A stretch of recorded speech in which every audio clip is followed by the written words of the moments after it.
Nanu Oya police பிரிவிற்கு உட்பட்ட நுவரெலியா ஹட்டன் பிரதான வீதியில் சாரதியின் கட்டுப்பாட்டை இழந்த முச்சக்கர வண்டி வீதியில் குடை சாய்ந்து விபத்து இடம்பெற்றுள்ளது.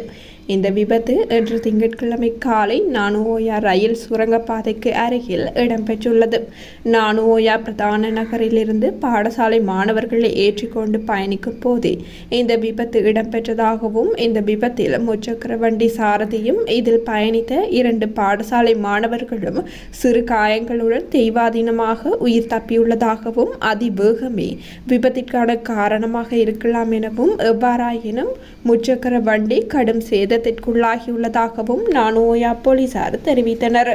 விபத்து தொடர்பிலான மேலதிக விசாரணைகளை நானுஓயா போலீசார் மேற்கொண்டு வருகின்றனர்.